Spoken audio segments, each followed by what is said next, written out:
بسم اللہ الرحمن الرحیم۔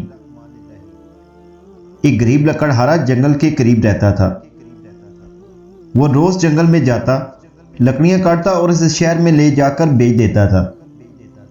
وہ اس سوچ کے ساتھ زمین بھی کھودتا تھا کہ شاید کبھی اس میں سے اسے خزانہ بھی مل جائے اور اس کی زندگی سنور جائے۔ اسی امید کے ساتھ وہ روزانہ اپنے ساتھ جنگل میں بیلچا اور کلہاڑی بھی لے کر جاتا تھا۔ ایک دن خزانے کی تلاش میں زمین کھودنے لگا۔ اچانک اسے ایک بہت بڑی دیگ نظر آئی۔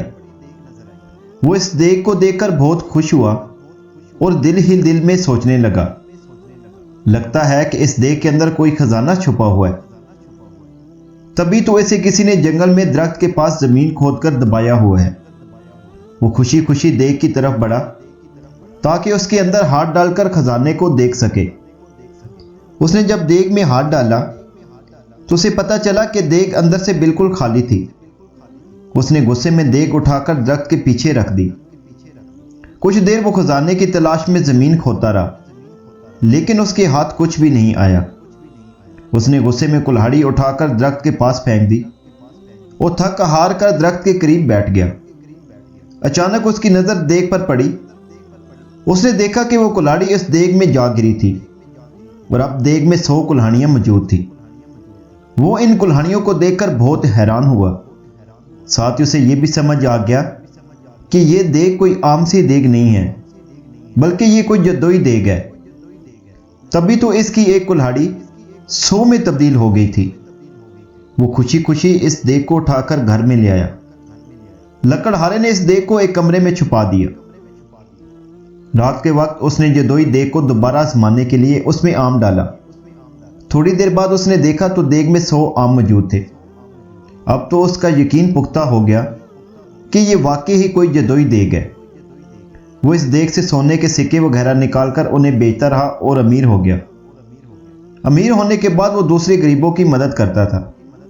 اس کے پاس اگر کوئی غریب شخص آتا تو وہ کبھی اسے خالی ہاتھ نہیں لوٹاتا تھا۔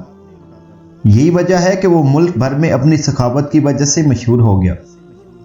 اس کے اچانک امیر ہو جانے اور جادوئی دیگ کی کہانی ہر جگہ پھیل گئی۔ اس ملک کے بادشاہ کے پاس بھی اس جادوئی دیگ کی خبر پہنچی۔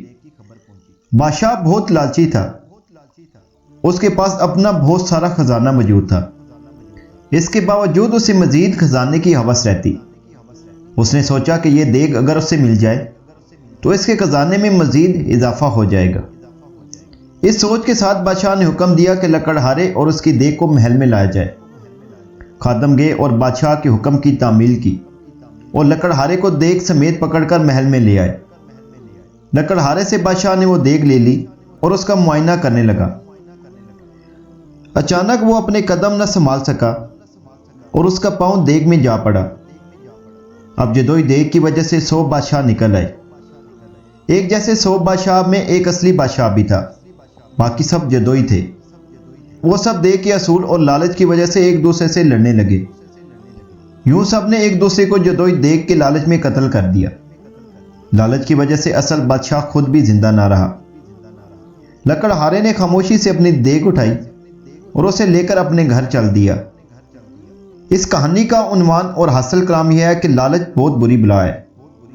اگر کسی کے پاس آپ سے زیادہ اچھی چیز موجود ہے تو آپ اسے حسد نہ کریں، بلکہ جو کچھ آپ کے پاس موجود ہے اس پر اللہ تعالیٰ کا شکر ادا کریں۔